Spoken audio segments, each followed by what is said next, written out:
নমস্কার বন্ধুরা, sister tasty কিচেনে আপনাদের সবাইকে স্বাগত জানাচ্ছি। আজকে টেস্টি কিচেনে একটা রেসিপি, মাছের রেসিপি, ইলিশ মাছের রেসিপি আপনাদের সঙ্গে শেয়ার করছি। ইলিশ মাছের পানি কলা। তো ইলিশ মাছের পানি কলাটা আমি কিভাবে বানাচ্ছি বন্ধুরা, প্রথম থেকে শেষ পর্যন্ত দেখুন।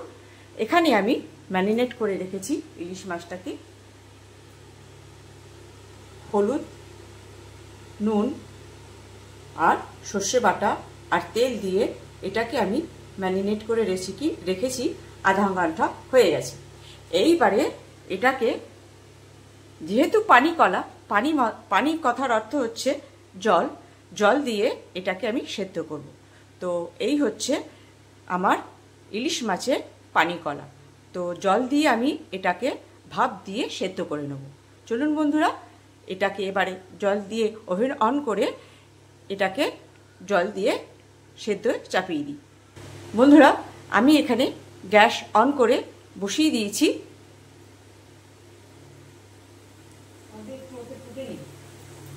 একটু ফুটে নেবে, তেল রয়েছে।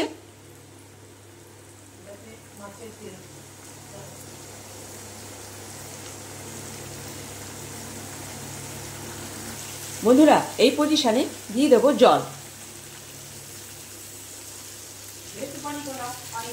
যেহেতু পানি কলা, সেহেতু পানি তো দিতেই হবে। তো এইবারে এটা ভাপ দিয়ে আমি সেদ্ধ করে নেব। বন্ধুরা, এই যে এভাবে ফুটছে, এটা ফুটে খানিকটা শুকিয়ে আসবে। এটা জল দিয়েই ফুটছে। আর বন্ধুরা, আমি ওখানে কাঁচা হলুদ দিয়েছিলাম, যেহেতু ওই যে বললাম না একটুখানি ফুটে যাক, এই কারণে ফোটালাম, যাতে কাঁচা হলুদের যে একটা কাঁচা ভাব, গন্ধটা, সেটা রিমুভ হয়ে যায়। সেই জন্যই আমি ওখানে অতটা 1-2 সেকেন্ডের মতন মানে ফুটিয়ে নিয়েছিলাম, যাতে একটু কাঁচা হলুদের যেটা গন্ধটা, কাঁচা গন্ধটা, সেটা রিমুভ হয়ে যায়।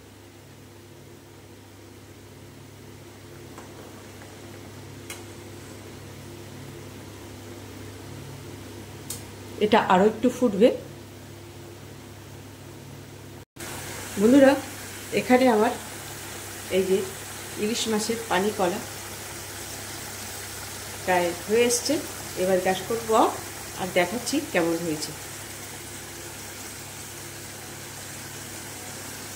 বন্ধুরা, এই যে ছিল আজকে আমার ইলিশ মাছের পানি কলা। বন্ধুরা, কেমন লাগছে দেখতে?